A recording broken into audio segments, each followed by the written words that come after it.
Yes, good evening and welcome back to the Football Tribe UG channel. Robert Kesakos is your usual suspect. Welcome back to yet another live broadcast on your favorite football updates channel. It's a pleasure to be back.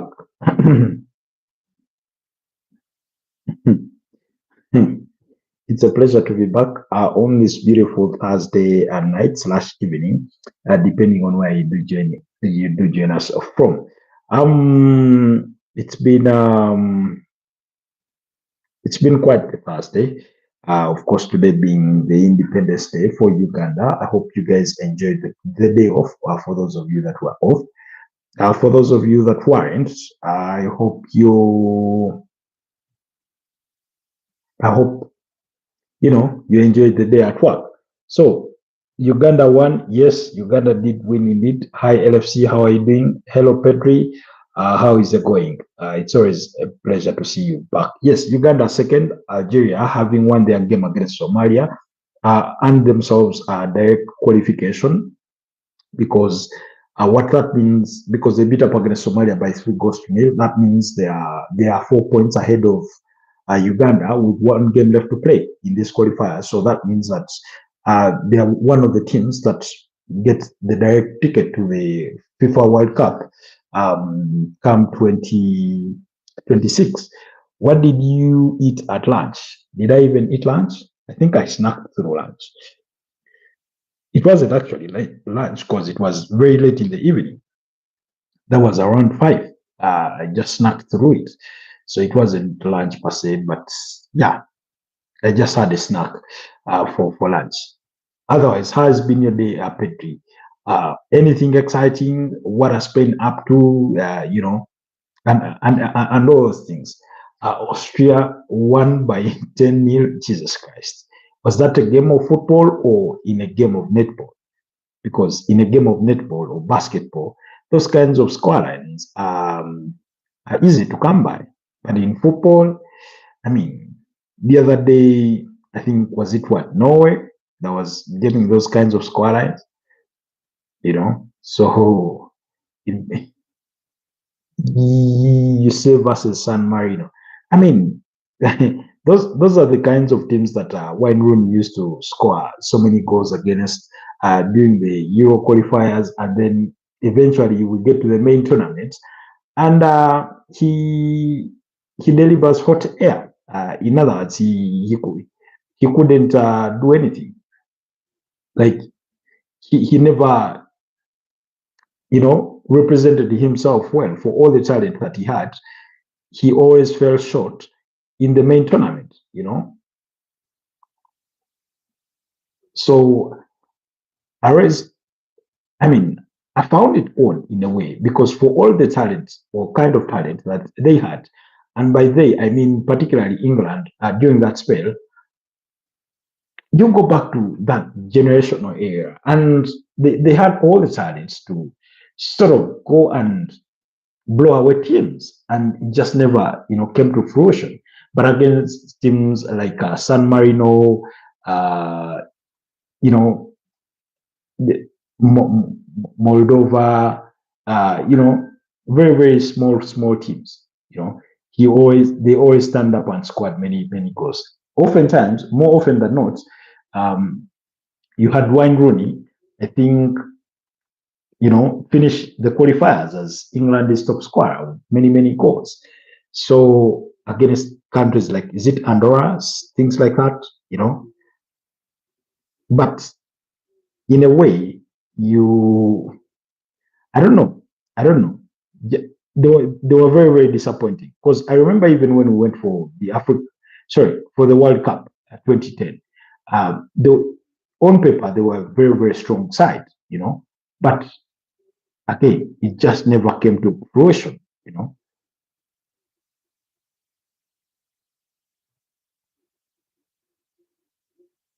It just never came to fruition. You just never got to see them sort of impose themselves on teams, against teams. What really happened? What really happened? You know, what really happened. So, anyways, so I'm not surprised that teams like San Marino continue to get embarrassed or humiliated and, lose games with that kind of scoreline. Yeah. So many enemies. So on the African continent, beyond just Uganda, that Uganda needed only. I mean, of course, the rules have changed. CAF have just announced a change in the rules in regards to the cohort of teams that will get to go through the playoffs. In terms of to get through the playoffs, in terms of those the second best teams, in a way. They've just literally got away with that. Okay, they've not got away with this, but they've changed the format. Like they're going to disqualify two teams. I think I need to find that document from CAF, but part of it says the two most bottom teams, the points you will have accumulated against them won't be brought in consideration because they need to sort of be fair to teams, I think in Group E, where Eritrea bow out of the qualifiers, So, and that kind of thing. Now, in a way, it sounds fair, but on the other side, it also sounds unfair. I mean, it's as if to say you're penalizing those teams for playing those games in the first place. I mean, not that it's any side's fault that you had teams like Eritrea pull out. So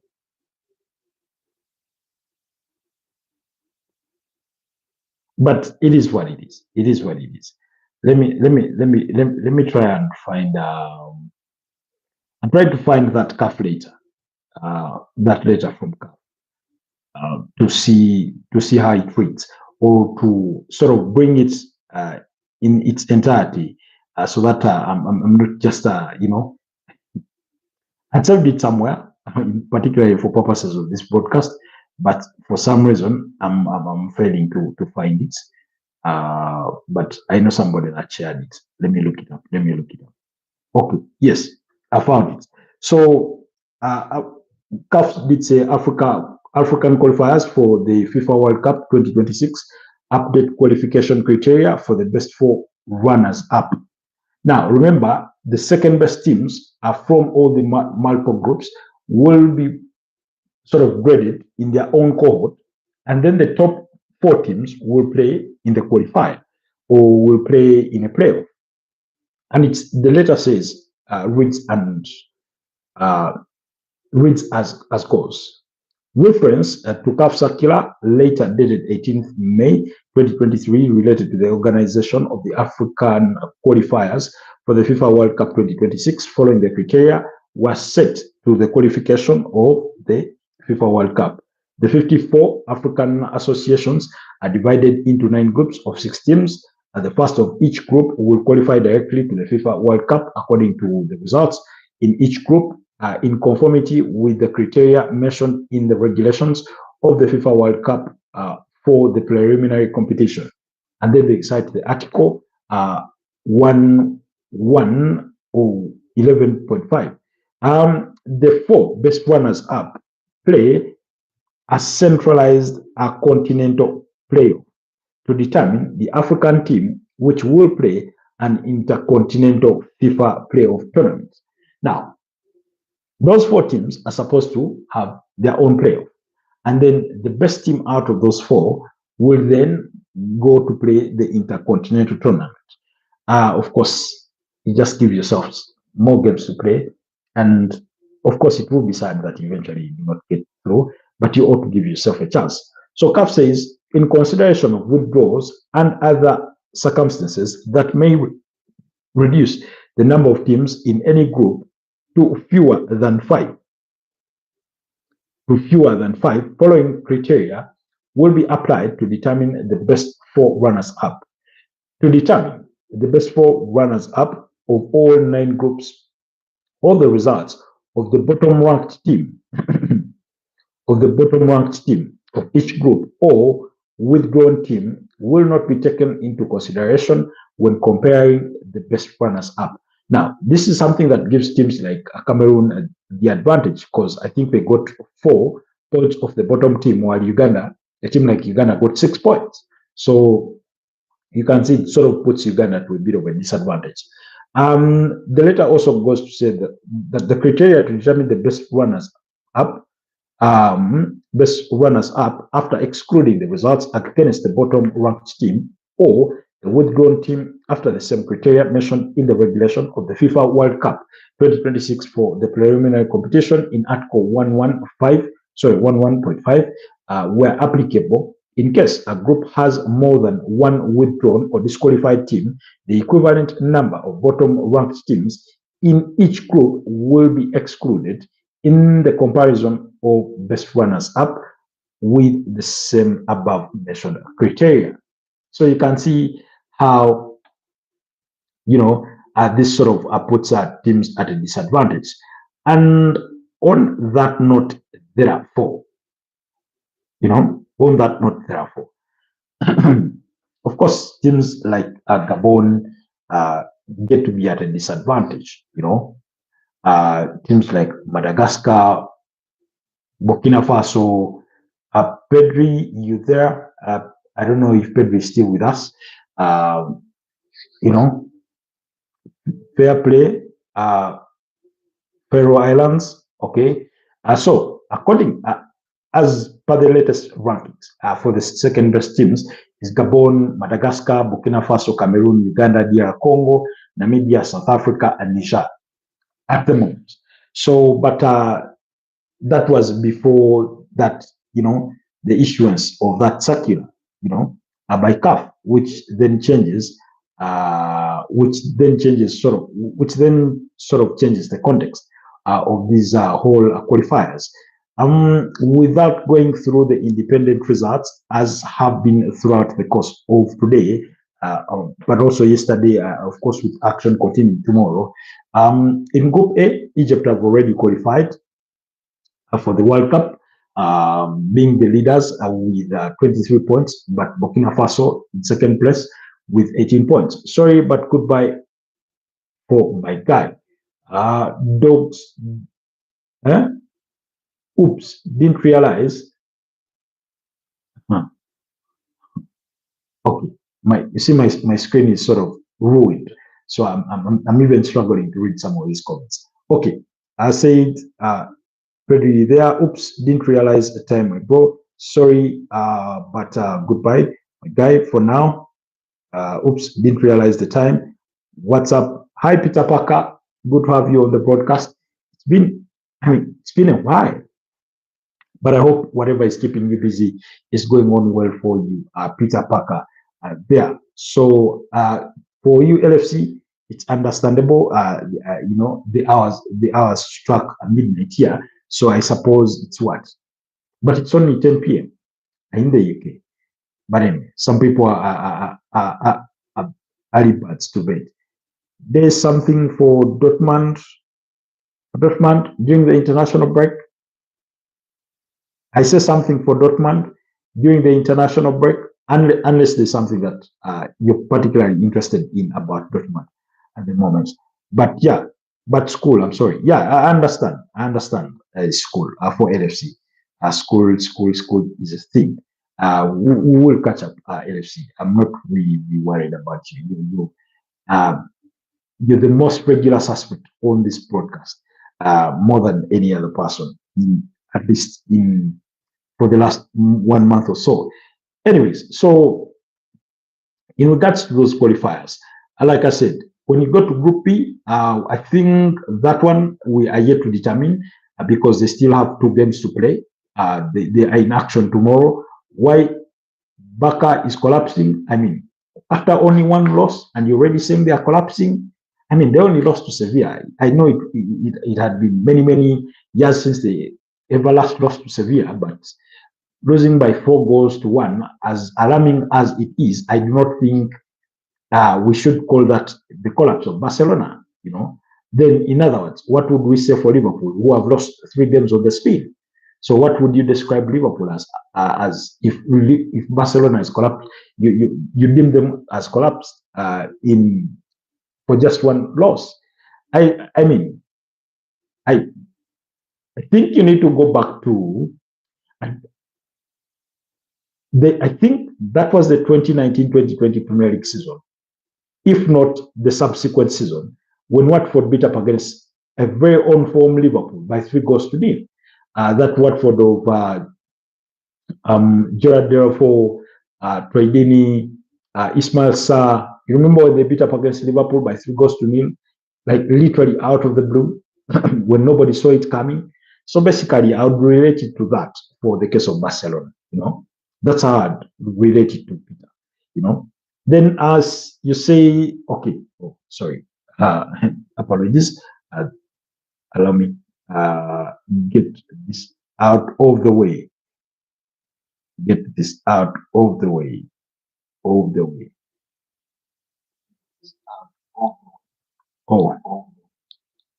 Anyway, so like I was saying, so Group B is yet to be determined, but Senegal leading the pile with 18 points, only 2 points ahead of DRC Congo. You remember in their last fixtures, they came from 2 goals down to beat up against DRC Congo by 3 goals to 2. Then in Group C, Benin and South Africa are neck to neck, all at 14 points. Again, India still 8 games played. Those guys will be in action tomorrow, today, which is Friday. Then in Group D, Cape Verde, I think Cape Verde have qualified for the World Cup. 20 points. No, they are yet to qualify, by the way. They are yet to qualify. But there's only 1 game left to play.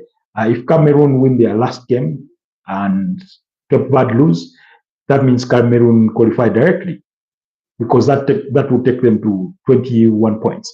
While Cape Verde need to win to advance, because Cameroon have a better goal difference than them, so they really need to ensure that they win. Yesterday, they shared the spoils in a 3-all draw against Libya.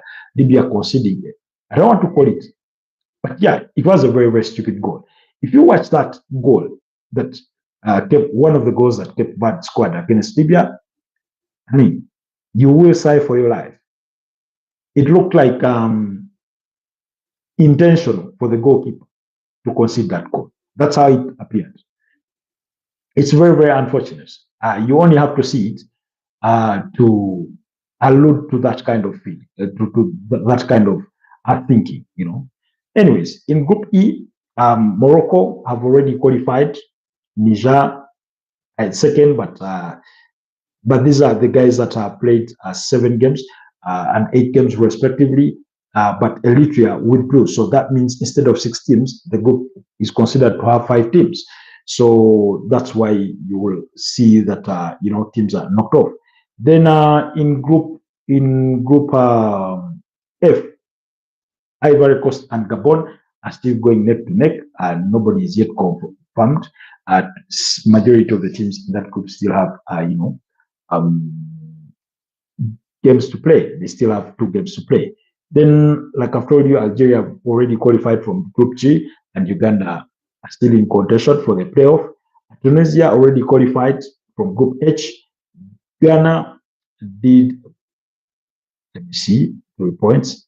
Ghana yet to be confirmed, because they need at least a point from their last match to guarantee their qualification. They do lead the group with 22 points, but in a way they've qualified.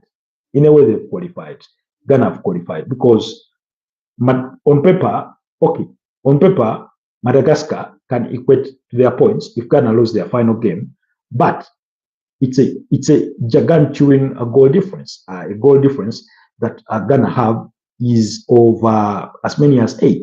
So Madagascar would need to score at least 8 goals in their own fixture and pray that Ghana lose, or at least Ghana lose by any margin, and then they will need to score at least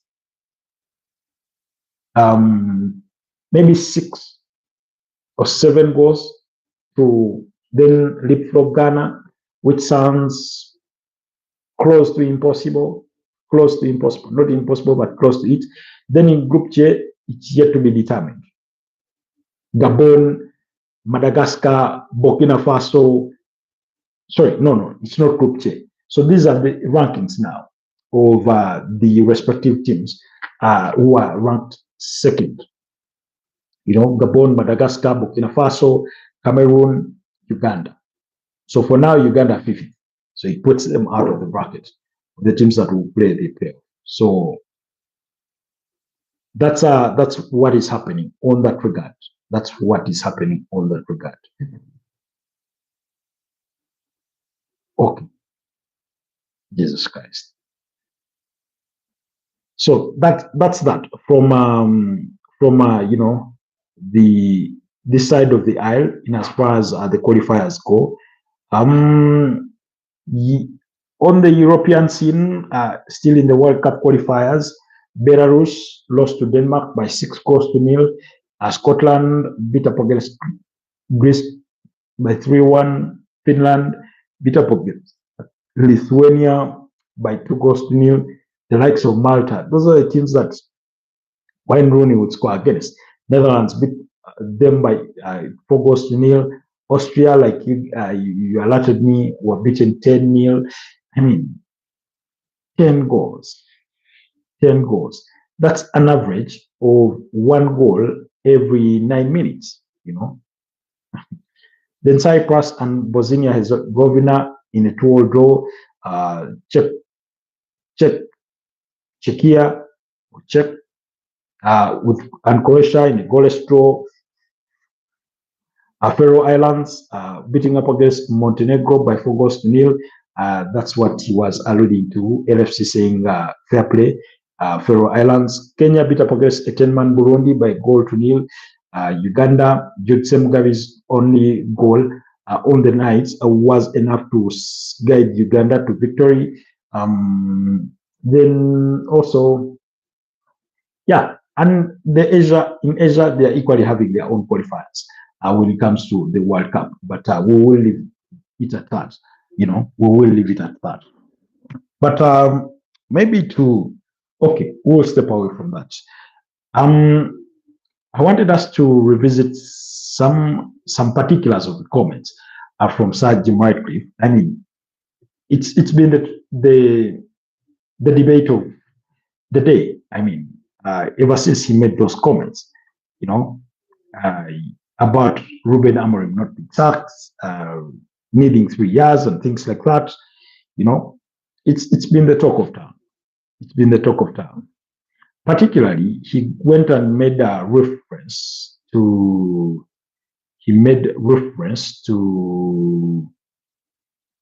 Mikel Arteta and the Arsenal project. And I thought I should bring out furthermore those comments. And we have our own take about them. We have our own take on dive about them.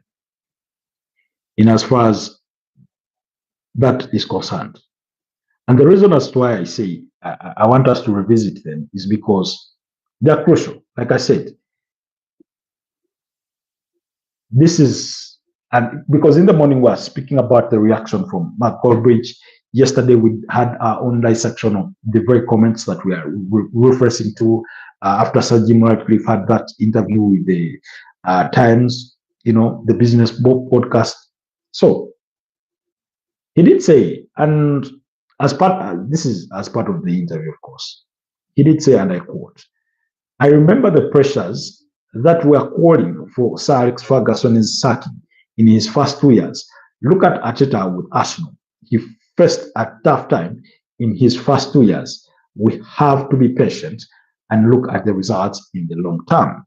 And looking at the results in the long term, that's true. My question would be, is a year a short term? I do not think a year is a short term, particularly in football. And because Ruben Amorim is nearing his first anniversary at Manchester United. But similar to Mikel Arteta, he did also come in halfway the season. The only difference is that Arteta comes in mid-December and Ruben Amorim comes in, November. So that's the only difference, which is only a difference of about a month. Then two, I think in whatever happens, we cannot underestimate the impact of COVID-19. Because remember, Mikel Arteta walks in 2019, December, and then by March, April 2020, countries go into lockdown. Football goes to a standstill.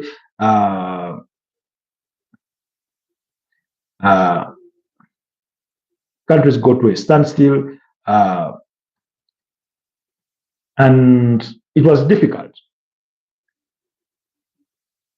Clubs were forced to revise their spending.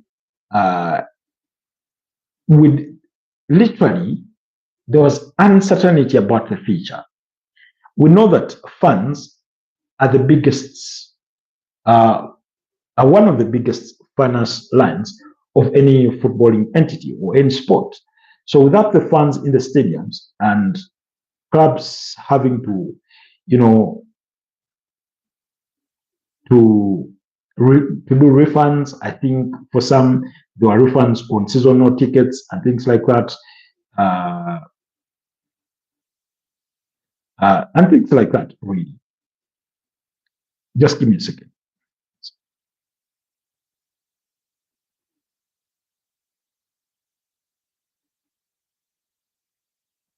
So they needed that, and it was a bit of a very, very difficult period. I remember even when football resumed, and it was being played behind closed doors, of course, showing their support for the NHS and everything in that line. Playing in empty stadiums, you could literally hear players, managers, how their voices across, to put messages across, which is something you rarely hear when there are fans in the stadium. So that was a huge factor. Then he goes into his first full season, which is 2020-2021. Again, it kicks off as a COVID-19 season. It's a COVID-19 season. In some countries, Uganda inclusive, seasons were forfeited. Entire seasons were forfeited, because of the impact of COVID-19. Mass gatherings were not allowed, and I take these words, or I will borrow the words of Aldrin Soga, who said that fans, as club sponsors, they are one of the biggest club sponsors, because you have these commercial deals, and even these commercial deals, for example, your advertisers or shirt sponsors or everything, the only reason as to why they come to be part of you is because you have that large number of fans. Those fans that are coming to the stadium week in, week out, and those that get to watch the games from far and beyond. So, without funds, clubs sort of struggled with finances, and for many, like any other businesses, some clubs took out loans or money from. I remember, I think the UK government put up some money for clubs to help them through that period. It was essentially loans that they had to pay back. In other cases, clubs had to source for funding elsewhere, with the channel of funds having dried up. In other cases, they requested players to take pay cuts to help support club activities and other, reach outs and things like that. So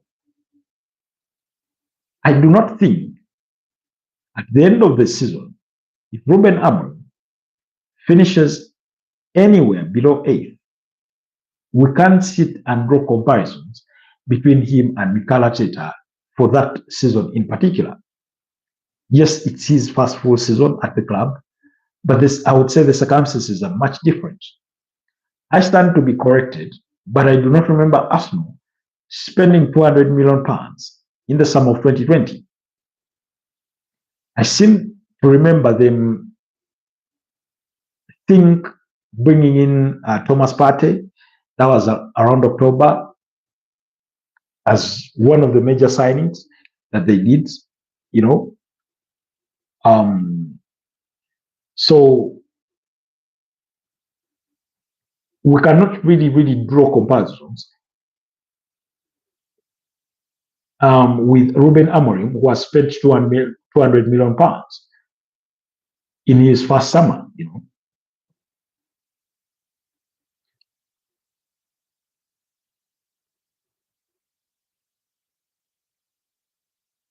So it becomes a bit difficult in that context because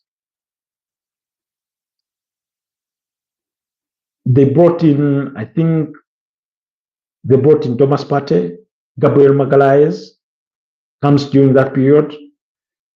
I think William Borges de Silva comes up. Did he come around the same time? Around that period. Then the goalkeeper, Alex Runason from Sporting Dijon. Cedric Suarez came as a free agent from Southampton. Dani Ceballos on loan from Real Madrid. Pablo Mari, I think, had come in January, initially on loan, and then his move was made permanent that summer. Now, then they waited until January 2021, and then they brought in Martin Odegaard on loan from Real Madrid. So you can see that out of the players that he got during that period, Thomas Partey was the only big buy for about 45 million pounds. And then you had all these, you know, you had these loans and agents. So, in other words, it's a bit difficult to compare those seasons. If Ruben Amorim goes ahead to finish 8th and above, maybe we will draw some resemblance or semblance.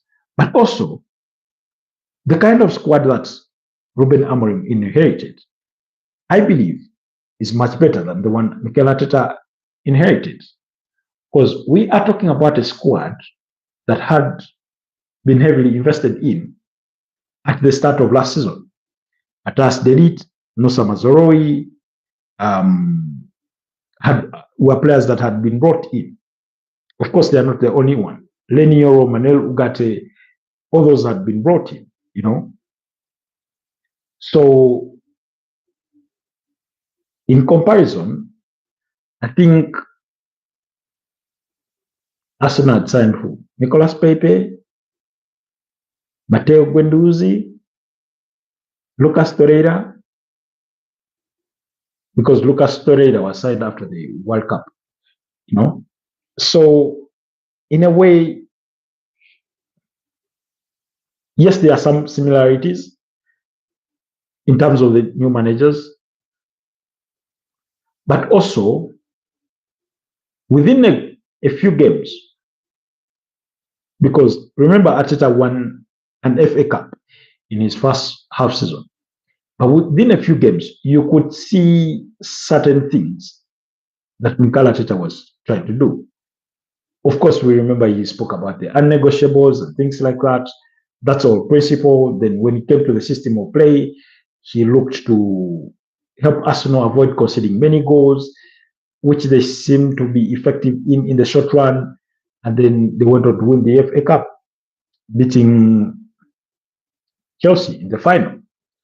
Then also, the subsequent season, being a COVID-19 season, we all know that at some point they were 15th on the Premier League log. You remember that spell where they only win one game in 10 games and had, I think, about 3 draws? That was very, very agonizing. And yeah, many Arsenal fans at the time called for Arteta's head on the spike, you know. That's true, because the team looked disjointed. Not disjointed in terms of, but they looked like they had no idea. they looked like they were devoid of ideas of what to do.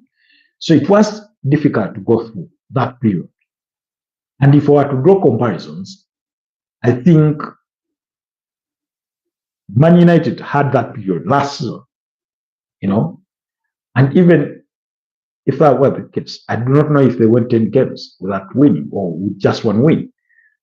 Then I keep referring to the start of the 2021-2022 campaign when Arsenal lose the first 3 games. And then they've conceded 9 goals. They've scored any. They lost to Brentford and Chelsea by 2-0 in both fixtures. And then on match day 3, lose to Manchester City by 5-0. And in the aftermath of that loss to Manchester City, Pep Guardiola spoke glowingly about Mikel Arteta and said Arsenal or the Arsenal fans should trust him, that he knows what he's doing and things will be better. You could call him a prophet. I mean, he knew Mikel Arteta, I think, possibly better than any one of us from a managerial perspective, even though he had never been a manager. He had only been his assistant. So credit to Pep Guardiola to say, trust him, he will come good. So then they go into match day 4 and then they win against Southampton. But all after those 3 games, I mean, if you did follow AFTV at the time, if you followed the conversation online, whether it was on Twitter, whether it was on Facebook, whichever forums you are in following the conversation, Arsenal fans were calling for his head on the spike. He had no idea what he's doing and blah, blah, blah. But after the grinding out a 1-0 win against Southampton, they were never the same team. They went on a brilliant run. They won games. They played with fun, fluidity, and, and things like that.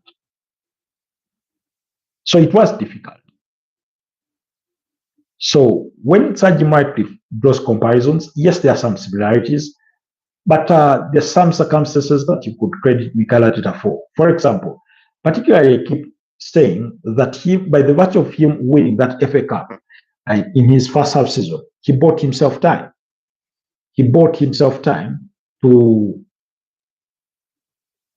sort of ask for that bit of patience. Yet Ruben Amorim on the other side has not won anything. Had he guided Manchester United to the triumph of the UEFA Europa League last season that they lost to, that they conceded to Tottenham Hotspur, I'm sure the conversation about him, the narrative about him would be much, much totally different. It would be very, very different. But he did not win anything. So, in Mikel Arteta winning the FA Cup, he bought himself time and leverage that when results were bad for him, people looked at the way he won that FA Cup with what you would call a mediocre squad, and on course to it, they beat up against teams that were the strongest in the league. They beat up against Manchester City in the semi-finals to get to the finals. In the finals, they beat up against Chelsea, went and played, met Liverpool in the Community Shield prior to the start of the subsequent season. They won that one. So there were a couple of things that you could look at and say, maybe this guy will come good. Of course, 5 years later, he's yet to deliver anything ever since that. But that first instant win bought him time.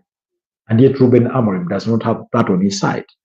And then the other thing I keep referring on to is that Man United fans or football fans or everybody in general needs to see certain patterns of play within Manchester United, understand that this is the kind of style they are trying to play, or this is what they're trying to do.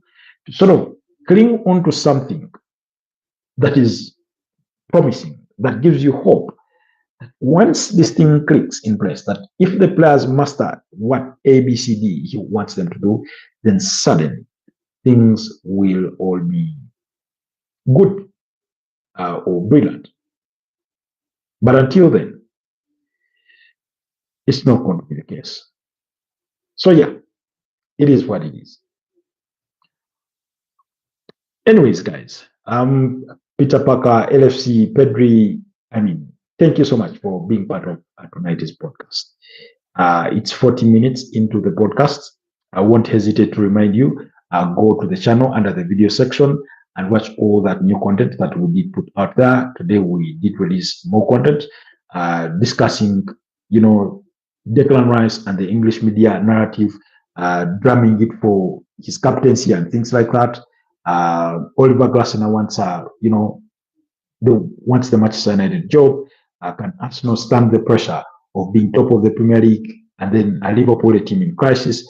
That's all content that you should go and watch that has been put out in the last 7 days or so. So, yeah, please go ahead and give it your time and watch it. Otherwise, it's been a pleasure doing this with you. Have yourselves a blessed night, and I'll see you guys next time. Bye-bye for now.